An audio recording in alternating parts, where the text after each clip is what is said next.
안녕하세요. 한올심리상담센터입니다.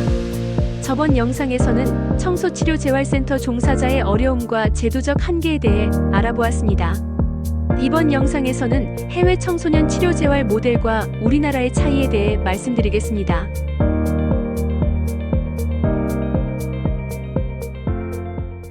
청소년 ADHD와 정서행동 문제는 전 세계가 함께 고민하는 주제입니다.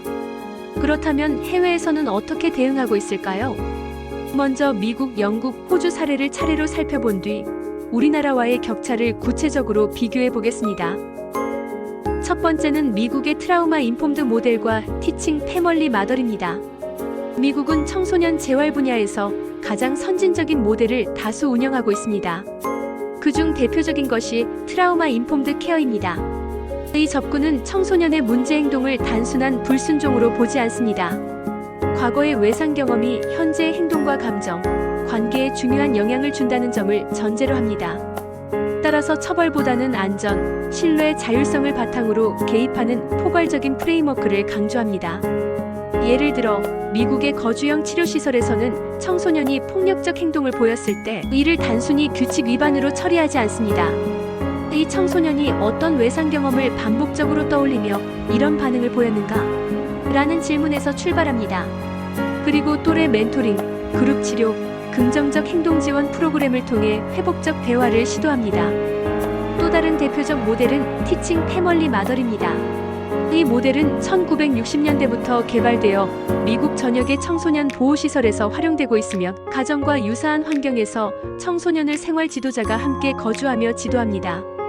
종사자는 체계적인 훈련과 슈퍼비전을 받고 외부 인증기관의 정기평가를 통해 운영의 질을 보장받습니다. 연구에 따르면 이 모델을 적용한 시설은 청소년의 재범률이 낮아지고 퇴소 후 학교 적응과 직업 유지율이 높아지는 것으로 나타났습니다. 미국의 경우 연방 차원에서도 퀄러파이드 레지덴셜 트리트먼트 프로그램 제도를 도입해 연방 재정 지원을 받는 모든 시설이 트라우마 인폼드 모델을 필수적으로 채택하도록 하고 있습니다. 두 번째는 영국의 퀄러티 스탠더즈와 IAID 모델입니다. 영국은 청소년 치료재활시설의 품질을 보장하기 위해 칠드런즈 홈즈 레귤레이션즈와 퀄러티 스탠더즈를 제도화했습니다. 이는 건강, 교육, 행동, 관계 등 9가지 영역에서 청소년의 삶을 정기적으로 평가하고 이에 기반해 개별 치료 계획을 수립하도록 요구합니다. 특히 IAID 모델은 영국에서 널리 활용되는 긍정 행동 중심 접근법입니다.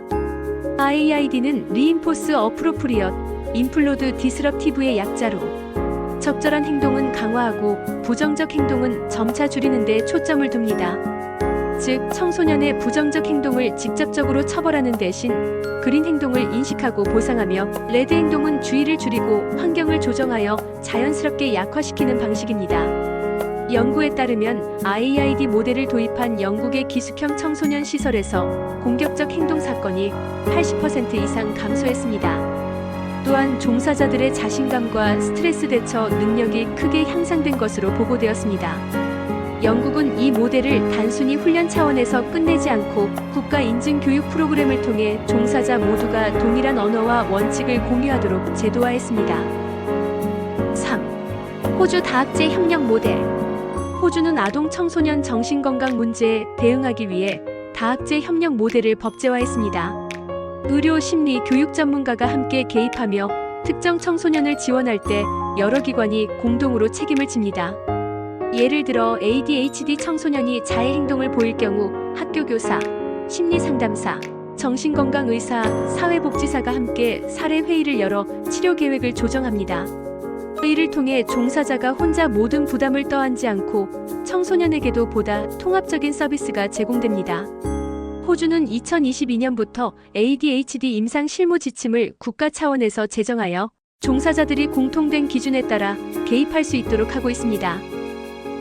우리나라의 현실과 격차. 이제 우리나라와 비교해 보겠습니다. 국립중앙청소년디딤센터의 경우 정원은 60명 규모이며 생활 지도자 중심으로 운영됩니다. 주간에는 약 1대4에서 5 비율로 야간에도 비슷한 수준의 지도 인력이 배치되어 있습니다. 그러나 중요한 차이는 임상 간호 인력의 상시 배치가 부재하다는 점입니다. 청소년과 촉탁의 면담은 기수별 1회에 불과하고 개별 치료 계획이나 정례 사례 회의도 미흡합니다. 또한 퇴소 후 애프터케어 체계가 거의 마련되어 있지 않습니다. 미국이나 영국처럼 최소 6개월 동안 가족과 학교, 지역사회와 연계하여 청소년을 지원하는 제도는 부재한 상황입니다. 문제 행동에 대한 대응도 여전히 분리나 귀가와 같은 처벌적 방식에 치우쳐 있습니다. 즉, 해외와 비교했을 때 우리나라의 청소년 치료재활센터는 24시간 임상 대응 체계, 가족 참여 의무화, 퇴소 후 애프터케어, 근거 기반 치료 모델, 외부 품질 평가 체계, 이 5가지 핵심 영역에서 뚜렷한 격차를 보이고 있습니다. 오늘은 미국, 영국, 호주 등 해외 청소년 치료재활 모델과 우리나라 센터의 격차를 살펴보았습니다. 해외에서는 이미 청소년 ADHD와 정서행동 문제를 다루기 위해 트라우마 인폼드 접근, 근거 기반 모델, 국가 인증 교육, 다학제 협력 체계를 마련하고 있습니다.